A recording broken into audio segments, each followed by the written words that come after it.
Imagine a boardroom full of 30 of the most expensive lawyers in Toronto, Bay Street firms, corner offices, clients who owned the skyline. They had one job: find the flaw in a $400 million merger before the ink dried. They failed. The man at the head of the table was 3 seconds from ending the deal, and the careers of every person in that room. Then the woman refilling the water pitchers set down her tray, leaned across the contract, and said 11 words that stopped everything cold. This is not a story about real estate. It's about a woman who was invisible until the moment she wasn't. This is the story of Willa Seaton. The private dining suite on the 43rd floor of the Marquette Hotel smelled the way money always smells in winter: cedar, burnt coffee, and something sharp underneath, like fear trying to pass itself off as confidence. Outside the floor-to-ceiling windows, Lake Ontario sat grey and flat under a February sky that couldn't decide if it wanted to snow. Ronan Ashford sat at the head of the table, 41 years old, founder and sole owner of Ashford Capital Group. He was not the kind of man who raised his voice. He was the kind of man who didn't need to. He had the particular stillness of someone who had spent 20 years becoming the most dangerous person in every room he entered, and who had quietly enjoyed that fact ever since. To his right sat Everett Morrow, his general counsel. To his left sat the senior partner of the acquisition team, 30 lawyers and analysts arranged down the length of the mahogany table like a very expensive choir that had completely lost the thread of the song. "Walk me through it again," Ronan said. His voice was low, unhurried, the kind of voice that made people speak carefully. "Killian Properties is selling us a 40 million square foot development portfolio spanning 6 provinces. The price is $400 million. The regulatory compliance certificates are attached. The environmental assessments have been signed. You've had 12 weeks and a 7-figure budget to find the problem." He looked down the table. "And?" A man named Prescott, the lead counsel, cleared his throat. He was the sort of person who had the word prestigious somewhere on his business card. "Mr. Ashford, we have reviewed the conveyance documents 4 times. The title searches are clean. Killian's environmental compliance is fully certified and current. The zoning reclassifications in 3 provinces have been approved. If you walk away from this deal tonight, you lose the exclusivity window. Killian sells to the American consortium in the morning and you lose the distribution. Killian Marchetti," Ronan said quietly, "has owed me a favor since 2019. He doesn't give favors back. He wraps them in something that explodes later." He turned to the window. The city lights bled into the grey water below. "There is something in this document that kills us after we sign it. Find it." The room filled with the sound of laptops and shuffling papers and 30 very anxious professionals, pretending they hadn't already checked everything 3 times. They were looking. They were not seeing. Willa Seaton was 28 years old and working a double shift because the breakfast team had called in sick and because she hadn't yet figured out how to say no to Henri when he used that particular tone. Her feet had been aching since 6 in the morning. She had a blister on her left heel, a bruise along her forearm from bumping the serving cart in the elevator, and a note on her phone that said dialysis Thursday, confirm ride, that she'd been meaning to deal with since Tuesday. She also had, tucked inside her chest, the kind of quiet fury that comes from being very smart for a long time in places where nobody cares. She had finished 2 years of an environmental law degree at Osgood before the money ran out. Her brother Eamon had been diagnosed with a kidney disease at 23, the kind that doesn't ask your schedule before it arrives. She had left school with the intention of going back. That was 4 years ago. She was still serving water on the 43rd floor while the people around this table made decisions that shaped the ground her city was built on. She pushed the cart into the private suite without being noticed. She was very good at not being noticed. The suit-wearing men didn't look up. She moved around the table, refilling glasses with the practiced silence of someone who had made an art of disappearing. She reached the far end of the table. One of the analysts had left a stack of documents fanned across his seat to make room for his laptop. The top page was open to a section she recognized from her 2nd year of school. Schedule C, Environmental Compliance Certificates for Land Transfer. She wasn't trying to read it. Her brain just did what it always did. It caught things. The certificate was from the Ontario Ministry of the Environment. It bore a stamp dated the 27th of January. She paused. The water pitcher hovered. January 27th. She set the pitcher down carefully. She looked at the date again. Her brother had called her on January 27th. She remembered because she had been watching the news when he called, and the news had been talking about the provincial government's emergency weather closure. Every non-essential government office in Ontario had been shut down for 48 hours due to the ice storm. Roads closed, schools closed, government buildings evacuated. The Ministry of the Environment was a government office. They did not issue stamped compliance certificates during an emergency closure. She stood there for 2 seconds. Then 3. A voice in her head that sounded exactly like her mother said, "This is none of your business, Willa. Refill the glass and go." She thought about Eamon's dialysis schedule. She thought about the notice from the clinic about the cost increase. She thought about the 4 years she had spent being invisible in rooms where people made decisions, and how none of those decisions had ever reached her. Then she looked at the man at the head of the table. He was staring at the contract with the expression of someone who knew the answer was in there, somewhere, and couldn't reach it.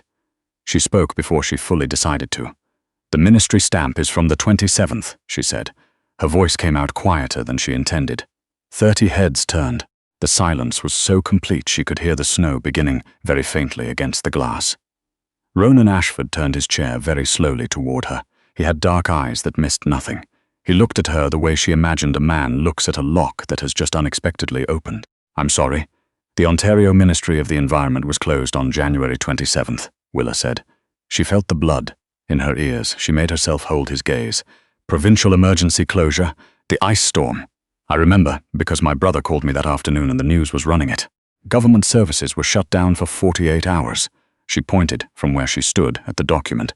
"That stamp is dated the 27th. No one moved. They can't issue a certified compliance stamp on a day the building was evacuated," she said. "It's either backdated or forged." Prescott stood up. His face had gone the color of old concrete. "This is completely inappropriate. Henri, whoever manages the service staff, someone remove her from." "Stay where you are," Ronan said. He wasn't looking at Prescott, he was still looking at her. "Your name?" "Willa," she said. "Willa Seaton, Willa Seaton." He said it the way someone repeats a combination to make sure they have it right. "How do you know about ministry closure procedures?" "I was 2 years into an environmental law degree before I left school," she said. "We studied land transfer compliance extensively in second year. The stamp protocol, the issuance windows. I left before I finished, but I didn't forget it." Ronan looked at Prescott. "Pull the provincial emergency closure record for January 27th. Mr. Ashford, pull it, Prescott." The sound of typing, then quiet. Then Prescott's face doing something that looked like a man watching a foundation crack beneath him. "There was a provincial emergency closure," he said. "January 26th through the 28th. The room did not breathe. Ronan leaned forward. "If the certificate is fraudulent, what does that expose us to?" Willa's mouth was dry. But the question was hers, and she had spent years not answering questions that were hers. "If you complete the purchase under a falsified compliance certificate, title transfers with the defect attached, you own the liability. Any environmental remediation required under the actual status of those properties falls to you, not Killian. Depending on what's actually underneath those development sites, you could be looking at remediation orders running into the tens of millions." She paused. "And if the certificate was forged knowingly, you need to know if there are other forged documents in the package. Because the lawyers who built this package built it to survive 12 weeks of scrutiny by 30 people. They were hiding something specific." Ronan was very still. "What would you look for next?" She thought about it. "The Phase 2 environmental assessments. If the compliance certificate is fraudulent, the Phase 2 reports may have been similarly prepared, written to support a predetermined conclusion. Check the dates on those reports against the field inspection logs. The inspector's site visit dates will be in the logs. If the report is dated before the site visits, the report was written before the inspection happened. That's the tell." Everett Morrow, who had been silent through all of this, was already typing. 20 seconds passed. "Phase 2 assessment for the Barry North parcel," he said carefully. "Report dated November 14th. The inspection log shows the site visit was scheduled for November 18th. He looked up. The report was written 4 days before the inspector visited the property. The silence that followed was the kind that changes the temperature of a room. "They didn't just forge a certificate," Morrow said slowly. "They built a false compliance trail across the entire portfolio. If we sign this tonight, we inherit $400 million worth of contaminated land with fraudulent paperwork attached to every parcel." Ronan finished. He looked at the pen in the center of the table. He reached for it and placed it flat in his breast pocket. "We are done here." He stood. "Everett, I want the RCMP fraud line contacted before midnight. Prescott, you are not to communicate with Killian Properties or any of their representatives until you've received written instruction from me." He turned to the assembled room. "All of you, 12 weeks, 7 figures, and you were 3 minutes from handing me a catastrophe. Get out." They filed out. Nobody looked at her. When the last of them had gone, Ronan walked to the window. He stood there for a moment, his back to her. She began to gather her tray. "Don't go," he said. She stopped. He turned around. In the clearing quiet of the empty room, he looked less like a man who owned things, and more like a man who had just been reminded how close edges can be. He studied her face. Not the way men in these rooms usually looked at her, as though she were furniture that had developed a minor inconvenience, but with something that felt almost like recognition. "Sit down, Willa Seaton," he said. He reached for the abandoned coffee service and poured 2 cups without asking. He set one in front of the chair across from his and sat down. "Tell me why you're serving water on the 43rd floor instead of practicing environmental law." She sat. She told him about Eamon, about the diagnosis arriving in her 3rd year and the tuition bill that couldn't wait and the choice that hadn't really felt like a choice. She didn't dress it up. She was too tired for that. He listened without interrupting. That alone was unusual. "Your father?" he asked. "Not in the picture," she said. "Has not been for a long time." He nodded. He picked up his coffee cup, then set it down. "Killian Marchette destroyed a business partner of mine in 2018, he said. Man named Terence Okafor. Killian submitted fraudulent environmental reports during a joint development bid. When the contamination surfaced, Terence took the liability. He's been in civil litigation ever since. His company is gone. His health isn't great." He looked at the signed contract cover page still sitting in the center of the table. "Tonight, Killian tried to do the same thing to me, with better documents." He glanced at her. He nearly succeeded. "The package was very carefully built," she said. "It was the truth. It had been designed to fool people who knew what they were looking for." "Yes," Ronan said, "and it fooled 30 of them." He was quiet for a moment. "Where did you want to go with the degree? What kind of practice?" She hadn't let herself think about that in a long time. "Regulatory compliance. Land use. I was interested in contaminated site law specifically, the intersection of corporate development and environmental accountability." "Of course you were," he said, as though this were a perfectly logical conclusion to reach about a person. He reached into his jacket. He placed a card on the table between them. "Matt Black, single name. Ashford Capital Group has an in-house legal team of 14. We have not had a single person on that team who understands environmental regulatory compliance from the ground up." He pushed the card toward her. "I'd like you to come in at 8 o'clock Friday morning. Bring whatever you have. Transcripts, notes, anything. We'll discuss finishing your degree on the firm's account and building a role around what you actually know."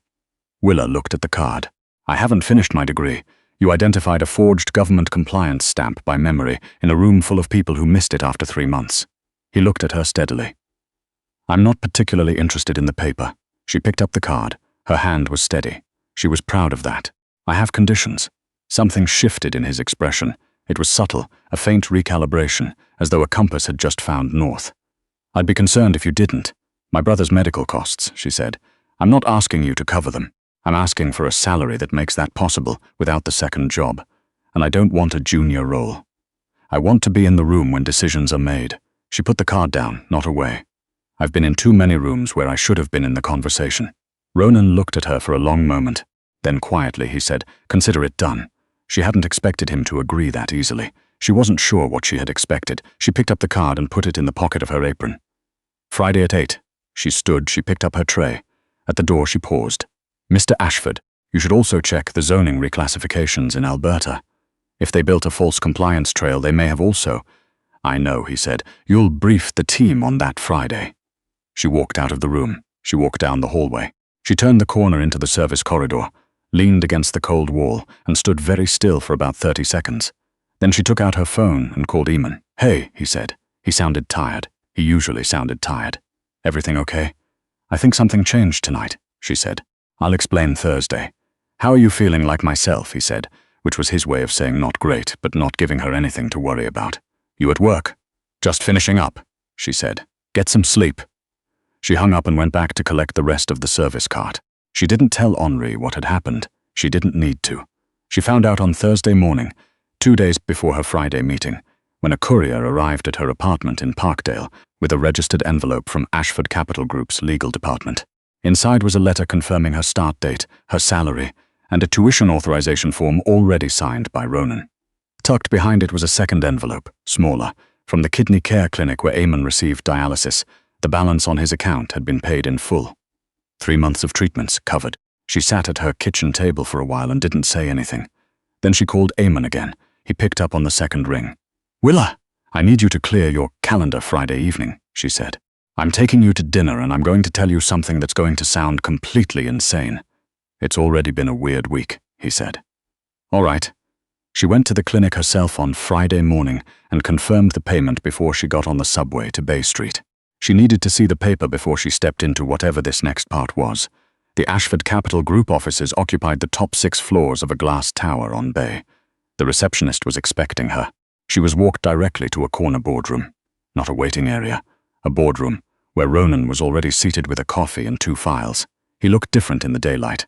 Still precise, still contained, but the particular weight of the previous night's near disaster had lifted. He looked like a man who had slept, which she suspected he had not. Sit, he said.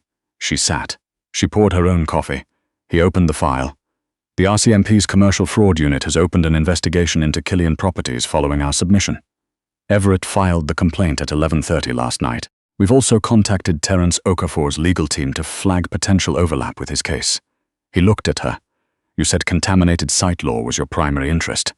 Yes, then you're going to want to know what's actually under the Barry North parcel. He slid a document across the table. It was a preliminary Phase 2 assessment, a real one, commissioned overnight by Ashford's own environmental consultants. Petroleum hydrocarbon contamination, possibly from a decommissioned industrial operation in the 90s. Marchetti knew. His own internal reports, which our forensic team pulled from the data package metadata, show he's known since 2021. Willa read the assessment. She read it carefully. When she set it down, she felt the particular cold anger that comes from understanding the full shape of a thing. He was going to transfer liability to you, she said. Once the title transferred, any remediation order from the ministry falls to the new owner, and our legal team would have spent the next decade fighting the bill, Ronan said, which is time and money Marchetti was counting on us not having. He wanted us distracted. He leaned back. He has done this before, 3 times based on what Terence's lawyers have compiled. Different documentation structure each time, but the same mechanism. Forge the compliance, transfer the title, walk away clean. Willa thought about Terence Okafor. She thought about her own father, a different story, but the same basic architecture. Someone in a position of power building a paper structure designed to collapse on someone who trusted it. She had spent 4 years serving water to men in rooms where those structures were built, and nobody told her. What do you need from me? She asked. I need someone who understands how those paper structures are built and how to dismantle them, he said. Ashford has a lot of capital and very little patience for being deceived. I want the compliance function rebuilt from the inside. He looked at her steadily. You will need to finish your degree. Osgood has a part-time stream. We'll cover the cost and the scheduling. In the meantime, I want you working alongside Everett on the existing portfolio review. He paused. It's not going to be a comfortable start. The team is going to have questions about where you came from. I'm used to that, she said. I imagine you are. He said it without condescension. As a fact, acknowledged. She spent the next 3 weeks establishing, quietly and methodically, exactly why she was in the room. She attended every portfolio review.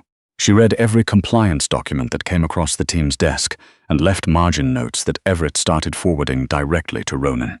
She re-enrolled at Osgood in the part-time stream, attending evening classes 3 nights a week, and discovered that 4 years of real-world practice had made her understand the material in a way she hadn't when she'd first studied it. She was working at 11 o'clock on a Tuesday when she found the second problem. She almost missed it. She had been reviewing the historical conveyance records for a commercial property in Ottawa, a routine compliance check, nothing flagged, when she noticed a discrepancy in the corporate registry history.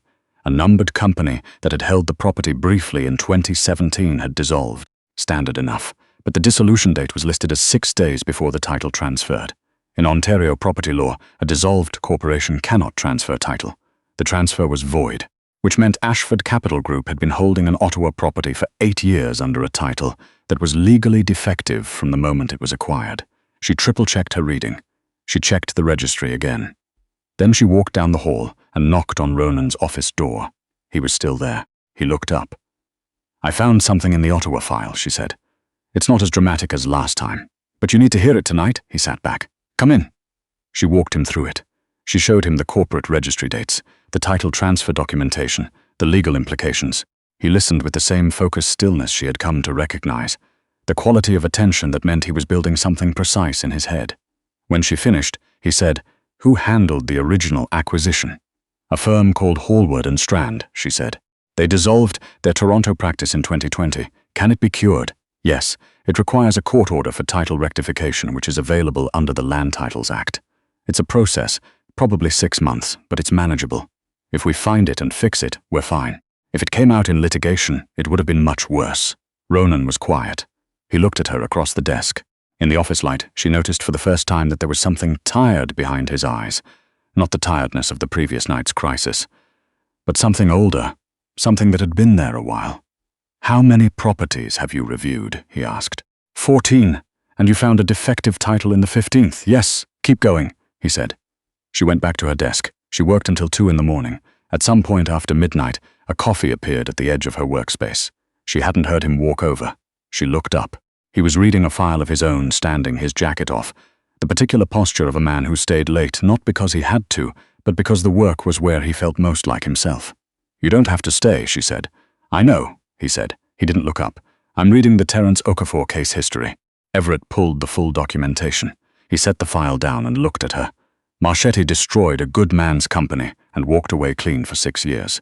I want to understand exactly how he built the structure before I help take it apart." She picked up the coffee. It was exactly the way she took it. She hadn't told him how she took it. "How did you know?" she asked, nodding at the cup. He looked briefly at the cup as though he'd forgotten he'd brought it.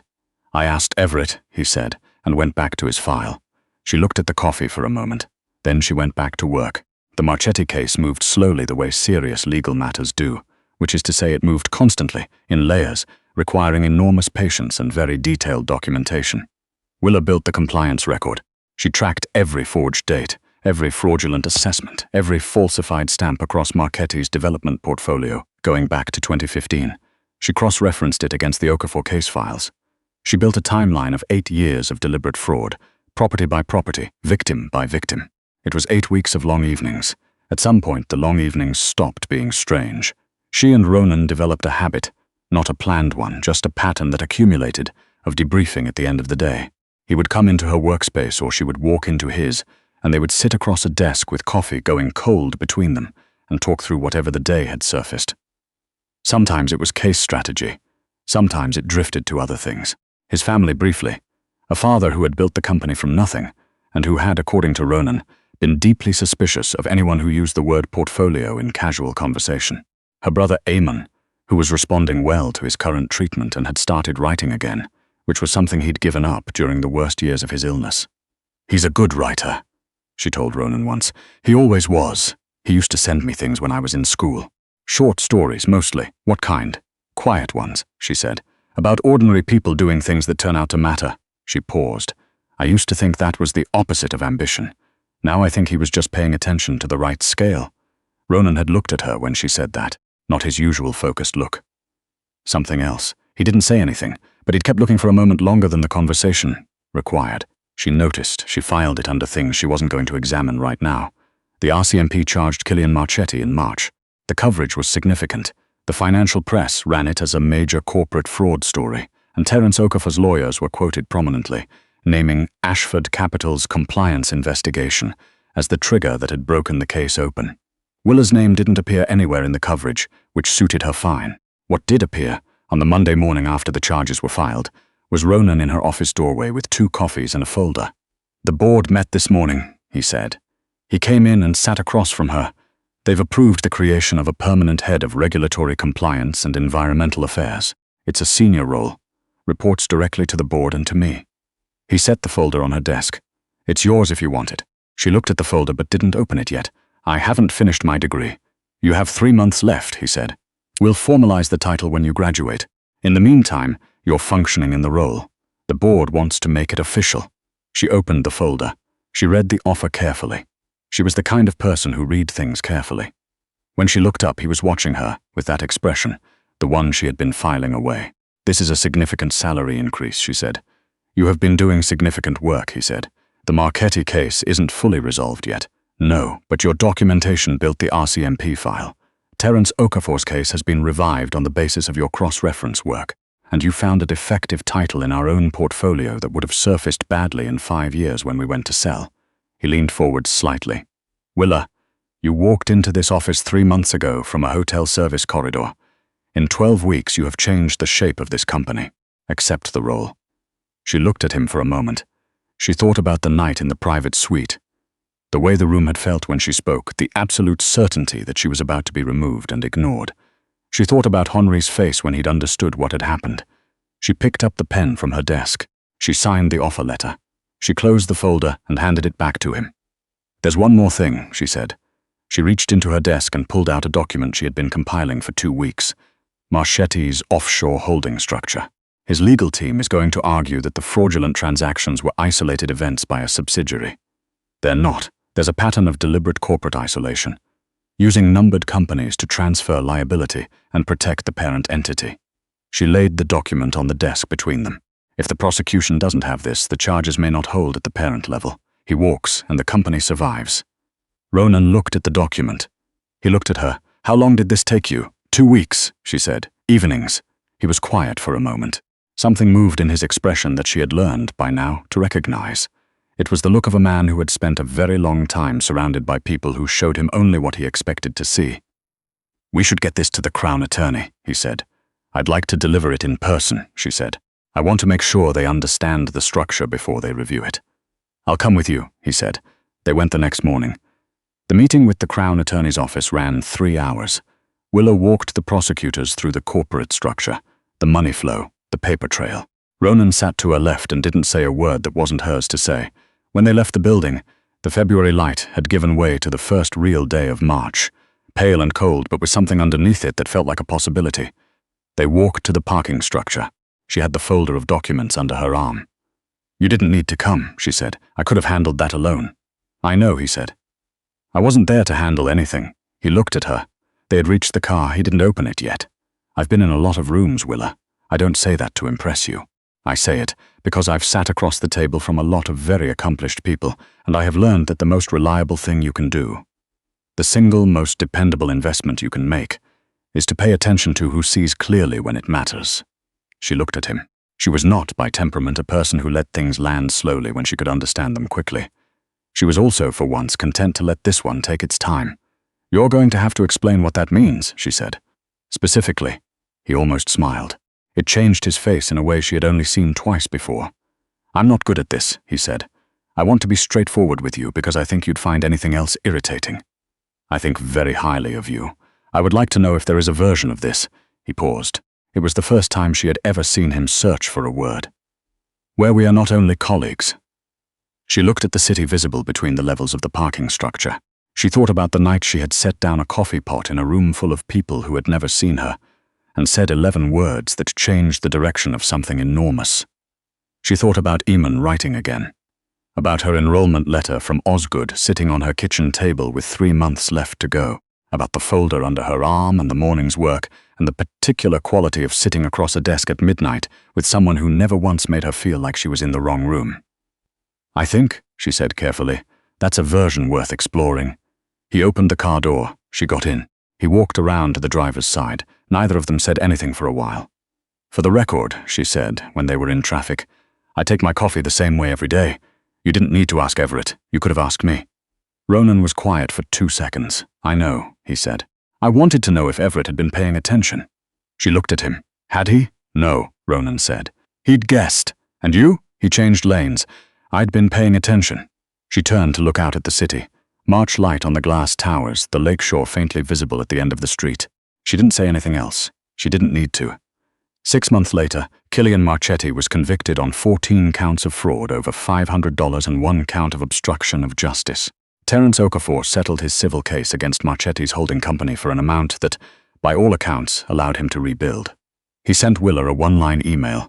"Thank you for not looking the other way." She printed it and put it in her desk drawer. She graduated from Osgood on a Thursday afternoon in June. Eamon was there, looking better than he had in years, he cried, which he denied and which she didn't mention. Their mother called from across the country and stayed on the phone for 40 minutes. Ronan was there too, in the back of the convocation hall. He had told her he had a meeting that afternoon. She had told him she understood. She had spotted him from the stage during the processional and had to look at the ceiling for a moment to compose herself. Afterward, he was waiting outside. "You said you had a meeting," she said. "I did," he said. "I moved it." She looked at him in the evening light, in the middle of the crowd of graduating students and their families, this man who had walked into the private dining suite on the night everything changed. She thought about the first time she'd seen him, still as a held breath at the head of that table, the most dangerous someone to tell him the truth. She had told him the truth. 11 words, and here, somehow, was where it had led. "Come to dinner," he said. "Not a business dinner. Just dinner." She tucked her degree under her arm. "I have conditions," she said. He looked at her with that expression, the one she had stopped filing away and started simply recognizing. "Name them," he said. "Good restaurant," she said. "I pick, and you let me order without suggesting anything." "Done," he said. He offered his arm the old-fashioned way, the way that shouldn't have worked but somehow did. She took it. She had spent 4 years being the invisible woman in the room. She had learned, in the end, that invisibility is not the same as absence. She had always been there. She had always been paying attention. She had simply been waiting for the moment when being seen was worth the risk of speaking. It turned out 11 words was all it took.